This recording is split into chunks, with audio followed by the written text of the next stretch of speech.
Hello everyone, welcome to our YouTube channel NIOS practice session का। आज हमारा रहेगा 10th सेशन, जिसमें हम एनसीएफ 2005 और आरटी एक्ट 2009 के आगे के क्वेश्चंस को डिस्कस करने वाले हैं। क्वेश्चंस का डिस्कशन जैसा कि आपको पता है बाइलिंगुअल ही रहने वाला है। एनआईओएस समरी की एक अलग से प्लेलिस्ट बनी हुई है। अगर आप साथ के साथ वो वीडियोज भी देखते रहेंगे तो आपको ये क्वेश्चंस और अच्छे तरीके से समझ में आएंगे। नहीं तो आप ये सीरीज तो देख ही सकते हैं। इस सीरीज का प्लेलिस्ट बना हुआ है जहाँ पर ये सारी वीडियोज मिल जाएंगी और इन सभी का पीडीएफ टेलीग्राम चैनल पर प्रोवाइड कर दिया जाएगा, तो उसे आप ज्वाइन कर लीजिएगा। इन सभी के लिंक आपको डिस्क्रिप्शन बॉक्स में दिख जाएंगे। स्टार्ट करते हैं हमारी आज की सीरीज को क्वेश्चन नंबर 121 के साथ। क्वेश्चन नंबर 121 है, भारत में शिक्षा का अधिकार अधिनियम किस वर्ष पारित हुआ? In which year the right to education act was passed in India? 2000, 2009, 2000 या 2009? चलिए ये रिपीटेड ऑप्शन आ गया है। 2009 इसका राइट आंसर हो जाएगा, 2009।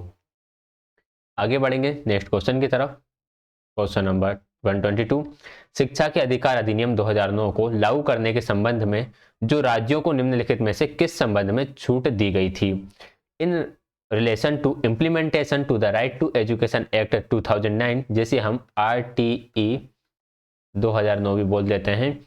States have been given exceptions in respect to which of the following? देखिए, जो राज्य जब ये इसको अप्लाई किया गया तो राज्यों को कुछ छूट दी गई थी। तो भाई कौन सी छूट थी? शिक्षा संबंधी शिकायतों के निवारण में, redress to grievances related to education, शिकायत समाधान तंत्र, ग्रीवेंस रीएड्रेस मैकेनिज्म, राज्य के अनुरूप शिक्षा अधिकार कार्यान्वयन, state wise implementation of right to education, या फिर उपरोक्त सभी, ऑल ऑफ द एबव। इसका राइट आंसर रहेगा ऑप्शन नंबर सी। एक बात ध्यान रखिएगा, जब आरटी एक्ट 2009 को पारित किया गया, लागू किया गया, तो ये हमारे सभी राज्यों में लागू हो गया। ठीक है, इसे लगभग 22 भाषाओं में लागू किया गया।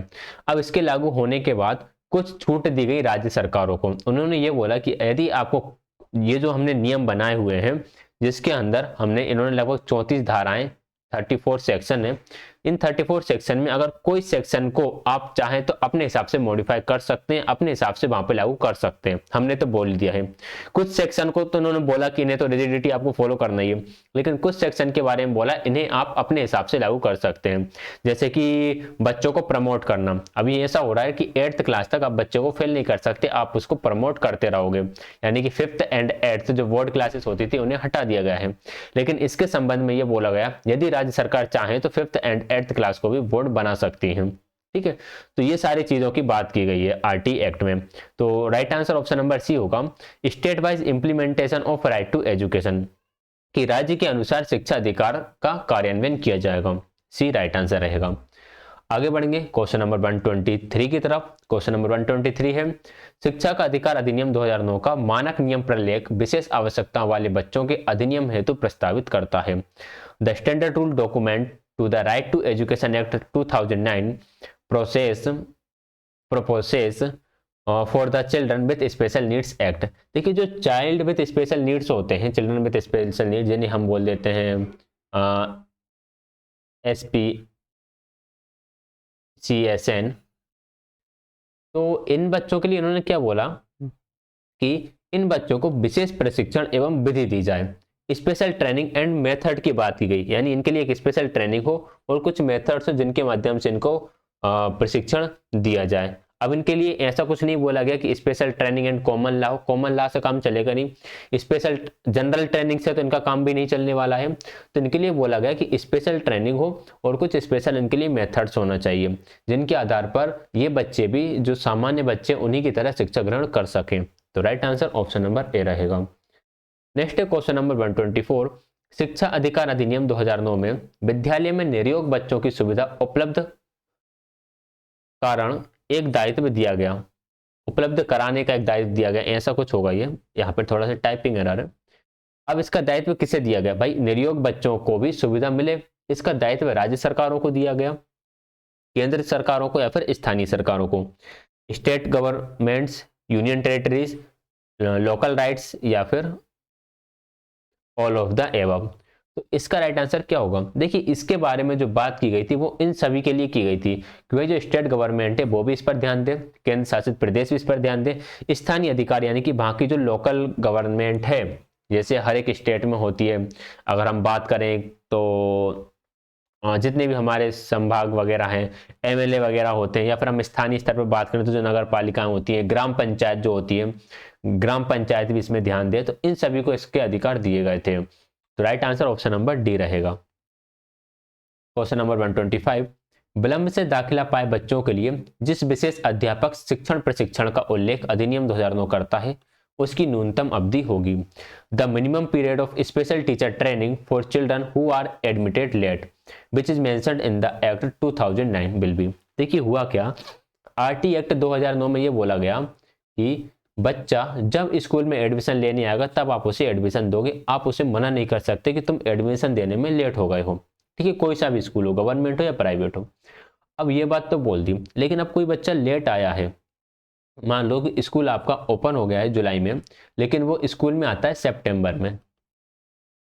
ठीक, अब बीच का पोर्शन उसका छूट गया, जुलाई का पूरा छूट गया और अगस्त का पूरा छूट गया, तो उसके लिए यहाँ पर बात की गई है आरटी एक्ट में कि उसे कम से कम 3 महीने की ट्रेनिंग तो दी जाए। एक तो ये वाले विलंब की बात हो गई।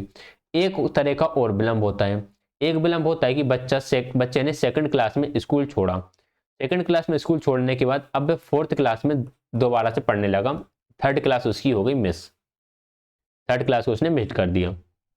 अब क्या करेंगे, तो भाई उसकी एज के अनुसार तो हम उसे फोर्थ स्टैंडर्ड में ही एडमिशन देंगे, लेकिन हम उसके लिए 3 महीने का एक ब्रिज कोर्स चलाएंगे ताकि जो थर्ड क्लास का उसका मिस हो गया है वह कवर कर सके। ठीक है, और अगर वह 3 महीने में नहीं भी सीख पाता तो हम इस ट्रेनिंग को थोड़ा सा और आगे बढ़ा देंगे, लेकिन ये हमारा कर्तव्य है कि हम उसे फोर्थ स्टैंडर्ड के काबिल बना सकें, चाहे भले इसके लिए हमें उसे अलग से टाइम देना पड़े। तो ये सारी बातें की गई आरटी एक्ट में। अगर आरटी एक्ट सही तरीके से ग्राउंड लेवल पर लागू हो जाता है तो हम कह सकते हैं कि जो एजुकेशन सिस्टम है हमारे यहाँ का वह बहुत बेहतर होगा। जो हम कहते हैं कि जो बच्चों के अंदर 10th बोर्ड का फियर होता है, या फिर बच्चे 8th 9th क्लास में पहुंच जाते हैं, बच्चों को सही से इंग्लिश पढ़ना नहीं आता, मैथ के बेसिक क्वेश्चंस करना नहीं आता, अगर हम इसके हिसाब से सही तरीके से चलें तो 10th क्लास के बच्चे को 10th क्लास तक का पूरा नॉलेज रहेगा A to Z। लेकिन ग्राउंड लेवल पर चीज़ें उस तरह से फॉलो नहीं हो पाती हैं, गवर्नमेंट स्कूलों की हालत हमने देख ही रखी है। तो right answer option number C है इसका। 126 है, शिक्षा अधिकार अधिनियम में विलंब से दाखिला पाए बच्चों के अधिगम उन्नयन हेतु निम्नलिखित में से कौन सा प्रावधान किया गया। Which of the following provision has been made in the right to education act for upgradation of learning for the children who are admitted late. अब जो बच्चे लेट आते हैं उसके लिए आप क्या करोगे, विशेष प्रशिक्षण दोगे, स्पेशल ट्रेनिंग दोगे, विशेष अधिगम सामग्री दोगे, स्पेशल लर्निंग मटेरियल, या फिर विशेष शिक्षक दोगे, स्पेशल एजुकेटर, या फिर उपरोक्त सभी, ऑल ऑफ द एबव। देखिए इसके बारे में बात की गई कि उन्हें हम एक स्पेशल ट्रेनिंग देंगे ताकि वे बच्चे उन्हीं के लेवल पे पहुंच सकें। अब इसमें ऐसा नहीं कि हम स्पेशल लर्निंग मटेरियल दें, स्पेशल लर्निंग मटेरियल दिया जाता है स्पेशल बच्चों को, जैसे किसी को देखने में दिक्कत है तो उसे हम ब्रेल लिपि या बड़े बड़े फॉन्ट वाली बुक्स वगैरह दे सकते हैं। विशेष टीचर भी ऐसे ही बच्चों के लिए दे जाता है जिनके अंदर किसी भी प्रकार की फिजिकल डिसेबिलिटी होती है। तो उपरोक्त तो सभी तो हो गई नहीं, right answer option number A रहेगा। 127 है, विलंब से दाखिला लेने वाले बच्चों की प्रवृत्ति निम्नलिखित में से कौन सी होती है। Which of the following is the nature of of children who are admitted late. अब कौन कौन से बच्चे हैं जो लेट एडमिशन लेते हैं। मंदबुद्धि वाले बच्चे लेट हो जाते हैं, बिल्कुल सही है। जो रिटार्डेड बच्चे होते हैं उन्हें पता नहीं होता कि कब पढ़ना है क्या पढ़ना है, या उनके पेरेंट्स भी थोड़े लेट हो जाते हैं। कुछ समायोजित वाले, इल एडजस्टेड वंस क्या होते हैं कि जो इन्वायरमेंट में एडजस्ट नहीं कर पाते। मान लो कि छोटा बच्चा है वो स्कूल जाना ही नहीं चाहता, स्कूल में एडजस्ट ही नहीं कर पा रहा है, तो इसी वजह से उसके स्कूल में बहुत ज़्यादा छुट्टियां हो जाती हैं, गैप हो जाता है। अपराधी वृत्ति वाले बच्चे, कुछ बच्चे होते हैं जो डेलिक्वेंसी की तरफ मुड़ जाते हैं, अपराध की तरफ, तो वह भी लेट हो जाते हैं, फिर उन्हें समझा बुझा कर या उन्हें सुधार कर लाया जाता है। तो option number D correct answer रहेगा। इनमें से हर प्रकार का बच्चा है कि जो लेट हो जाता है, ठीक है, ये विलंब से एडमिशन लेता है। 128, निम्नलिखित विद्यालय में प्राथमिक विद्यालय में आवासीय सुविधाओं एवं शिक्षण माहौल के संबंध में निम्नलिखित में से कौन सा तथ्य सत्य है। Which of the following is true regarding residential facilities and teaching environment in primary school. सुसज्जित कक्षों, बिल्कुल हो भाई, एक्यूपाइड क्लासरूम होना चाहिए, स्कूल भवन व्यवस्था हो, स्कूल बिल्डिंग सिस्टम होना चाहिए, गतिविधियों में सहभागिता हो, ये भी ठीक है, पार्टिसिपेशन और एक्टिविटीज में। जाति वर्ग के अनुसार बैठने की व्यवस्था नहीं रहेगी वहां पे। कास्ट वाइज सेटिंग अरेंजमेंट हम बिल्कुल नहीं रखेंगे, हम तो ऐसा रखेंगे कोई भी कहीं भी बैठ सकता है। तो ए बी सी तीनों सही है, ए बी सी तीनों है ऑप्शन नंबर थर्ड में। तो right answer option number third हो जाएगा। ऐसे बहुत से क्वेश्चन है जो DSSC में पूछे जाते हैं। 129, निम्नलिखित में से कौन सा अधिकार बच्चों के स्वस्थ विकास में सहायक होता है? Which one of the following right help in the healthy development of children? भाई बच्चों का अच्छी तरीके से डेवलपमेंट हो, इसके लिए कौन सा फैक्टर जिम्मेदार है? वाणी एवं विचार की स्वतंत्रता, बिल्कुल ठीक है। Freedom of speech and thought, अगर बच्चे को बोलने की और उसके विचार प्रस्तुत करने की स्वतंत्रता है तो हम कैसे कह सकते हैं उसका मानसिक विकास काफी अच्छा होगा। वर्ण एवं निर्णय की स्वतंत्रता, freedom to choice and decision making, ये भी ठीक है। अगर हम बच्चे के अंदर डिसीजन मेकिंग की स्वतंत्रता रख देते हैं कि अपना डिसीजन बच्चा खुद ले, क्या सही है क्या गलत है बच्चा खुद सोच सके, तो ये काफी बेहतर रहता है। आजकल के टाइम में मैं बताऊं, आजकल का टाइम नहीं कह सकते, इवन होता ही है, कई लोगों को कंफ्यूजन होता है किसी भी चीज को लेकर। जैसे कि बहुत से लोगों को यही कंफ्यूजन होता है कि कौन सी बुक लें कौन सी बुक ना लें, यूट्यूब पर कौन सी वीडियोस देखें कौन सी वीडियोज नहीं देखें, कौन सा सर या मैम अच्छा पढ़ाते हैं कौन सा सर या मैम अच्छे नहीं पढ़ाते, इससे पूछते हैं उससे पूछते हैं। भाई आपको पढ़ना है तो ये डिसीजन आपको ही लेना चाहिए कि यार मुझे कौन सी बुक में ले सकता हूँ या कौन सी बुक में रीड कर सकता हूँ। हालांकि आप हेल्प ले सकते हो, जैसे मैं बुक्स रिव्यू करता हूँ, वो इसीलिए करता हूँ मैं बुक्स रिव्यू, क्योंकि मैंने देखा हुआ था कि जो CDP की बुक्स हैं उनका बहुत ही कम रिव्यू किया गया है। कोई कोई लेता है तो कोई किसी का प्रमोशन नहीं करना चाहता, या फिर एक दूसरे के मन में किसी के प्रति कोई भावना होती है तो कोई बुक्स का रिव्यू करता ही नहीं है। CDP की बहुत कम बुक्स का रिव्यू है, इवन अभी अभी होने लगा है, कुछ लोग करने लगे हैं। तो मैंने वो इसीलिए स्टार्ट करा था ताकि लोगों को पता चल सके कि CDP की कैसी कैसी बुक्स आती हैं। ठीक, तो आप वो रिव्यू देखो। अब रिव्यू देखने के बाद अगर आप कमेंट करके मुझसे पूछते हो कि सर मुझे कौन सी बुक लेनी चाहिए, नहीं मैं तो आपको जानता नहीं हूँ, ना ही मैंने आपको कभी देखा है, नहीं मुझे ये पता कि आप कहाँ से हो, कितना आता है आपको कितना नहीं आता, तो मैं आपको कैसे बता सकता हूँ कि कौन सी बुक बेस्ट है? मैं आपको बुक्स पूरी खोल के बता देता हूँ वहां पर कि इस बुक में ऐसा ऐसा कंटेंट है, समझ में आया तो ठीक है, नहीं आया तो कोई दिक्कत नहीं है, दूसरी बुक ले सकते हो। तो ये होता है डिसीजन मेकिंग। अगर आपके अंदर ये एबिलिटी होती है कि मैं अपना डिसीजन खुद ले सकता हूँ तो ये काफी हेल्प करता है आपको लाइफ में। शारीरिक स्वामित्व एवं भयमुक्ति, फिजिकल मास्टरी एंड फियरलेसनेस, बिल्कुल ठीक है, इससे बच्चे का शारीरिक विकास काफी अच्छा होगा। तो right answer option number D हो जाएगा, उपरोक्त सभी all of the above. Next है क्वेश्चन नंबर 130, शिक्षा अधिकार अधिनियम 2009 बच्चों की शिक्षा सुनिश्चित करने हेतु राज्य किस कार्य व कर्तव्य का प्रावधान करता है? Right to education act 2009, which work and duty does the states make provision for insuring the education of children? विद्यालय की उपलब्धता, स्कूल अवेलेबिलिटी, अध्ययन की सुनिश्चितता, द एश्योरेंस ऑफ स्टडी, प्रशिक्षित शिक्षक, ट्रेन टीचर्स, भेदभाव रहित शिक्षा, नॉन डिस्क्रिमिनेटरी एजुकेशन। देखिए RT एक्ट इन सभी के बारे में बात करेगा। विद्यालय की उपलब्धता, विद्यालय बच्चे के दायरे में ही हो, ज्यादा दूर ना हो, अध्ययन की सुनिश्चितता, प्रशिक्षित शिक्षक और भेदभाव रहित शिक्षा, इन सभी के बारे में बात करेगा। अगर हम विद्यालय की उपलब्धता के बारे में बात करें तो RT एक्ट में इसके बारे में लिखा गया है कि जो छोटे बच्चों का स्कूल है वैसा ऐसा है कि 2 किलोमीटर 1 किलोमीटर के दायरे में होना चाहिए।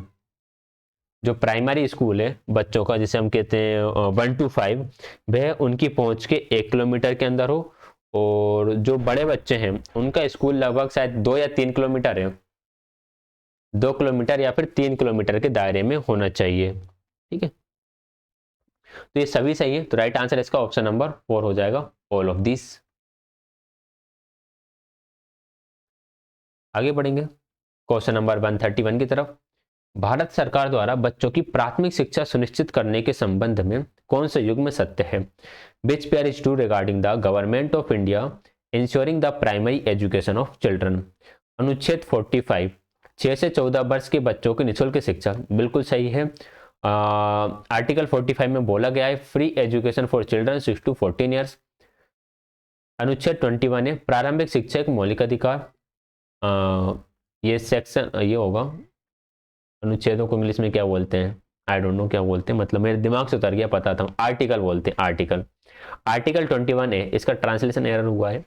आर्टिकल 21 है elementary education of fundamental right, ये भी ठीक है। Amendment 86 implemented by the Indian parliament in 2002, ये बात भी सही है। तो ये तीनों ही स्टेटमेंट सही है। राइट आंसर हो जाएगा all of these. Question number 132, सन 1959 में संयुक्त राष्ट्र संघ बाल अधिकार घोषणा में शामिल अधिकार हैं। The right includes in the United Nation declaration on the right of the child in 1959 are. तो कौन कौन से अधिकार इसमें शामिल किए गए थे? जीवन एवं राष्ट्रीयता का अधिकार, right to life and nationality, इसको अधिकार को शामिल किया गया है। शिक्षा एवं सूचना का अधिकार, right to education and information, ये भी इसमें इंक्लूडेड है। स्वास्थ्य देखभाल एवं शोषण मुक्ति का अधिकार, right to health care and immunity, ये भी इसमें इंक्लूड है। और अभिव्यक्ति का अधिकार, राइट टू एक्सप्रेशंस, तो इसका भी अधिकार है कि बच्चे अपने आप को एक्सप्रेस कर सके। तो option number D right answer रहेगा। ये सारे के सारे आपके यूनाइटेड नेशन डिक्लेरेशन प्रोग्राम में शामिल है। 1959 वाले किससे जुड़ा हुआ है? ये जुड़ा है आपके बच्चों के अधिकारों से, और भारत भी इसका समर्थन करता है। 133, पाठ्यचर्या का सीधा संबंध निम्नलिखित में से किससे है? Curriculum is directly related to which of the following, बताइए क्या आंसर होगा 133 का। तो पाठ्यचर्या आपका देखो करिकुलम से तो ये जुड़ा हुआ ही है, सिलेबस भी इसी के अंदर आ जाता है और कोर्स भी इसी के अंदर आ जाता है। तो right answer option number D होगा ऑल ऑफ दीज। ये ऑल ऑफ दीज लगा दो या फिर ये ऑल ऑफ दीज लगा दो, बात सेम ही है। 134, शिक्षा अधिकार अधिनियम 2009 के अनुसार निम्नलिखित में से किसका संबंध प्रमाण पत्र से है? According to right to education act 2009 which of the following is related to certificate? विद्यालय, परीक्षा, मूल्यांकन या फिर नामांकन, स्कूल, एग्जाम, इवेल्युएशन या इनरोलमेंट। देखिए इसमें अगर हम प्रमाण पत्र की बात करें, प्रमाण पत्र बच्चे को दिया जाता है उसके मूल्यांकन के बाद, उसके इवेल्युएशन के बाद, जिसे हम कह सकते हैं मार्कशीट मिलती है या फिर एक ऐसा पत्र दे दिया जाता है जिससे में ये लिखा होता है कि बच्चे ने इस क्लास तक, कक्षा तक की योग्यता प्राप्त कर ली है, अब उसे अगली कक्षा में पदोन्नति या जो भी कहते हैं स्थानांतरण या हस्तांतरण किया जा सकता है। ठीक है, तो right answer option number C रहेगा। ये होता है मूल्यांकन। मूल्यांकन के बाद फिर उसे प्रमाण पत्र दिया जाता है, तो मूल्यांकन सर्टिफिकेट से रिलेटेड है, ये हम कह सकते हैं। 135, शिक्षा का मुख्य उद्देश्य निम्नलिखित में से कौन सा है? Which of the following is the main objective of education? बच्चे का आर्थिक विकास हो, सामाजिक विकास हो, मानसिक विकास हो या समग्र विकास हो, economic development of the child, social development, child mental development या फिर holistic development of the child. तो भाई देखो हम समग्र विकास की ही बात करते हैं, जब भी करते हैं समग्र विकास में उसका economic development, social development, emotional development, mental development सारे के सारे ही आ जाते हैं। तो शिक्षा हमेशा बात करती है बच्चे के समग्र विकास के बारे में, तो डी राइट आंसर रहेगा। 136, शिक्षा का अधिकार अधिनियम 2009 प्रारंभिक शिक्षा संबंधी पाठ्यचर्या के विषय में कौन सी विशेषता प्राधिकृत करता है? The right to education act 2009 authorises which specialities regarding the curriculum related to elementary education? समावेशी शिक्षा, इंक्लूसिव एजुकेशन, तो हम कह सकते हैं यार इंक्लूसिव एजुकेशन की तो बात ये करता ही है। बाल केंद्रित शिक्षा, चाइल्ड सेंटर्ड एजुकेशन, तो ये चाइल्ड सेंटर्ड एजुकेशन की बात करता है, ये भी हमें पता है। एक तंत्रीय प्रणाली, ऑटोक्रेटिक सिस्टम, ऑटोक्रेटिक सिस्टम नहीं, ये डेमोक्रेटिक सिस्टम की बात करता है। न्यूनतम अधिकतम स्तर पाठ्यचर्या, मिनिमम लर्निंग लेवल करिकुलम, ये इसकी बात करता है कि हर एक सब्जेक्ट को इस तरह से करा जाए कि हर बच्चा उसका मिनिमम लर्निंग लेवल को तो एक्वायर कर ही पाए। जैसे कि आपके कुछ सब्जेक्ट्स हैं, हम मैथ्स की बात कर लेते हैं, तो उसमें कुछ सिलेबस में बताया गया है कि इस स्टैंडर्ड के बच्चे को इतना तो आना ही चाहिए, मिनिमम इतना तो वह नॉलेज रख ही ले। ठीक है, तो ये है मिनिमम लर्निंग लेवल, MLL बोल देते हैं इसे। A, B and D सही है, A, B and D है ऑप्शन नंबर फर्स्ट में, option number first right answer हो जाएगा। नेक्स्ट है क्वेश्चन नंबर 137, एनसीएफ 2005 में प्रारंभिक शिक्षा के लिए स्कूली गृह कार्य हेतु आवंटित समय निम्नलिखित में से क्या है? Which of the following is the time allotted for school homework for elementary education in NCF 2005? देखिए एनसीएफ 2005 में बोला है कि क्लास सेकंड तक तो कोई भी होमवर्क ना दो, क्लास 3rd to 8 बच्चों को एवरी वीक 2 आवर्स का होमवर्क मिले, यानी कि हर सप्ताह 2 घंटे। और कक्षा 10 के बाद बोला गया कि 8 से 10 या 10 तक प्रति सप्ताह 5 से 6 घंटे होमवर्क दिए जाए। और जो फिर 11 12 हैं उनको 12 आवर्स पर वीक की बात चलिए 12 आवर्स पर वीक का होमवर्क दिया जाए, तो तीनों ही सही है, तीनों ही सही है, तो option number D right answer हो जाएगा। क्वेश्चन नंबर 138, शिक्षा अधिकार अधिनियम 2009 के अध्याय 4 की किस धारा के अनुसार एक अध्यापक को पाठ्यक्रम को विनिर्दिष्ट समय के भीतर पूरा करना अनिवार्य है? तो किस सॉरी अध्याय की किस धारा में यह बोला गया? अध्याय 4 को हम कह सकते हैं कि जो आरटी एक्ट है उसका सबसे बड़ा अध्याय है अध्याय 4, ठीक है, जो इसका 4 पार्ट है, चैप्टर 4 है। तो उसमें यह बोला गया है कि शिक्षक को अब समय के भीतर ही अपना सिलेबस पूरा करना है। तो भाई किसमें बोला गया? 29(2), 24(2), 25(2) या फिर सेक्शन 29(2)? ये सेक्शन 29(2) तो ये रिपीटेड हो गया, ये बोला गया है सेक्शन 24(2), ठीक है। सेक्शन 24 जो है वो जोड़ा हुआ है शिक्षक के दायित्वों को, जिसमें से शिक्षक का पहला दायित्व होता है कि स्कूल में नियमित आएंगे, दूसरा दायित्व ये होता है कि पाठ्यचर्या को समय पर संपादित करेंगे, यानी कि सिलेबस को टाइम पर कंप्लीट करेंगे। थर्ड होता है बाल केंद्रित शिक्षा प्रणाली पर जुड़ा हुआ, जो ये कहता है कि बच्चे के स्तर के अनुसार, बच्चे की गति के अनुसार पढ़ना है। और जो फोर्थ आएगा, फोर्थ ये बोलता है कि पेरेंट्स के साथ संवाद करेंगे, पीटीएम से जुड़ा हुआ है। फिर बोलता है अगला कि सरकार द्वारा आयोजित प्रशिक्षण में भाग लेंगे। और नेक्स्ट आता है कि आपको 45 क्या बोलते हैं 45 पीरियड लेना है एवरी वीक, यानी कि 45 कालांश लेना है। तो ये इस तरह से कुल 6 चीज़ें बताई गई हैं, इसमें 6 बातें बताई गई हैं। तो जो सेकंड है वो इसी से जुड़ा हुआ है कि अपने पाठ्यक्रम को समय पर कंप्लीट करेंगे। तो सेक्शन 24(2) करेक्ट आंसर हो जाएगा। क्वेश्चन नंबर 139, बाल अनुकूलन और बाल केंद्रित विधियों द्वारा शिक्षण अधिनियम 2009 के अध्याय 4 की किस धारा में उल्लेखित है? In which section of chapter 4 the child adaptation and teaching by child centred methods act 2009 is mentioned? तो जो सेक्शन 24 है, सेक्शन 24 का जो थर्ड पॉइंट है, इसमें यह बात बोली गई है कि जो एजुकेशन हो वह चाइल्ड सेंटर्ड हो, जिसमें साफ साफ लिखा गया है कि पाठ्य योजना जो रहेगी ये बच्चों के अनुसार बनेगी, बच्चों के हिसाब से पढ़ाने का स्तर और पढ़ाने की गति होगी। तो option number C correct answer हो जाएगा। 139 के बाद क्वेश्चन नंबर 140 है, शिक्षा अधिकार अधिनियम 2009 के अंतर्गत अध्याय 4 में धारा 21 का संबंध है। देखिए इसका जो चैप्टर 4 है ना वो बहुत ज्यादा इंपॉर्टेंट है। मैं एक आध क्लास कोशिश करूंगा कि आरटी एक्ट की ले आऊं, जिसमें मैं कंप्लीट आरटी एक्ट करा दूं ऑल सेक्शन के साथ, ठीक है। तो चैप्टर 4 सबसे ज्यादा इंपॉर्टेंट है।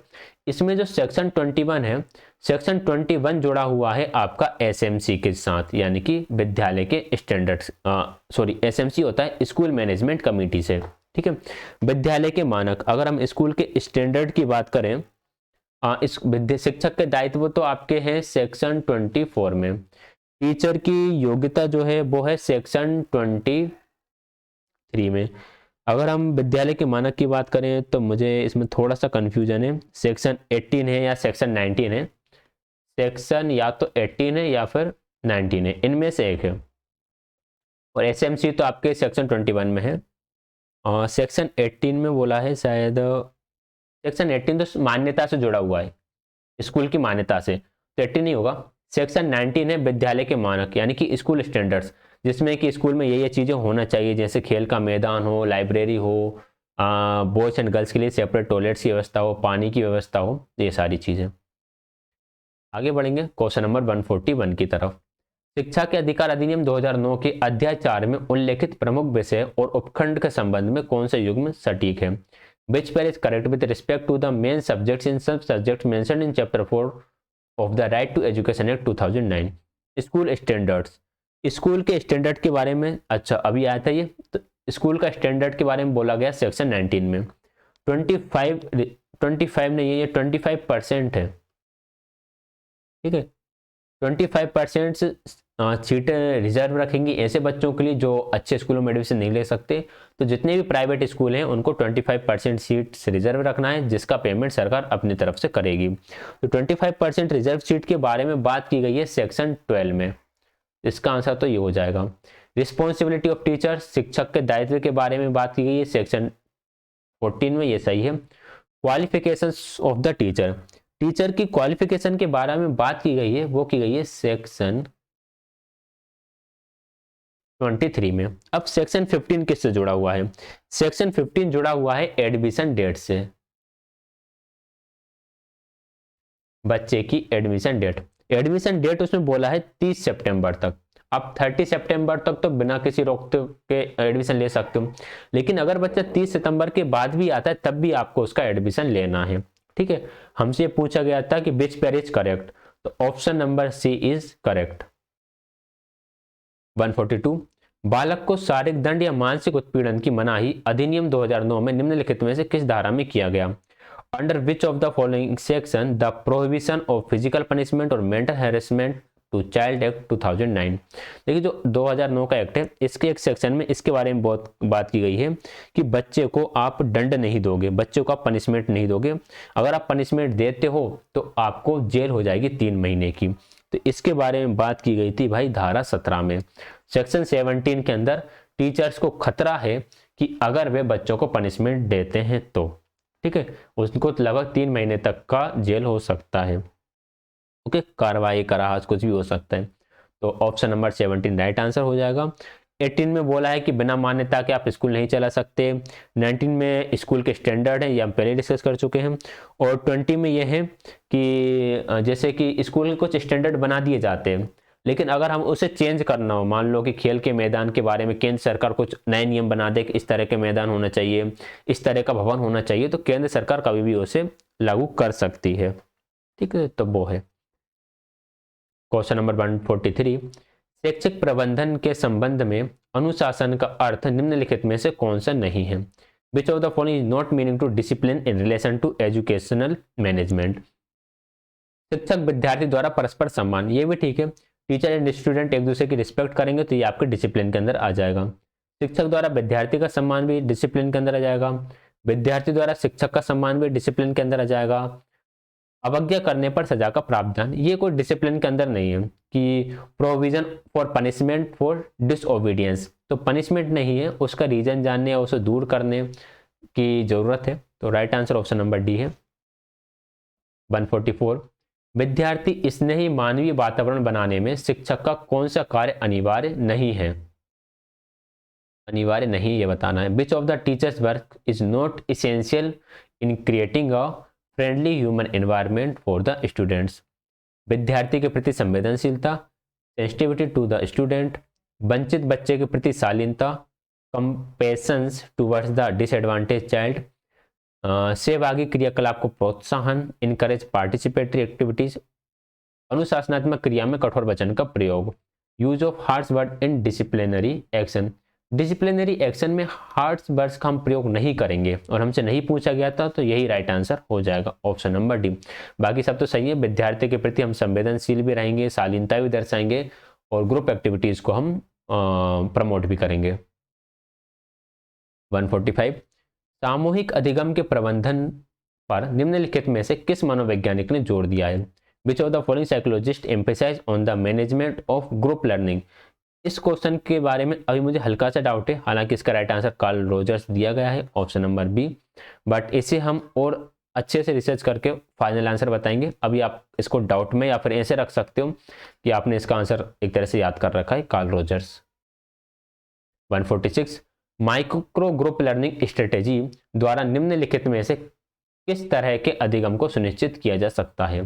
Which of the following type of learning can be insured by a micro group learning strategy?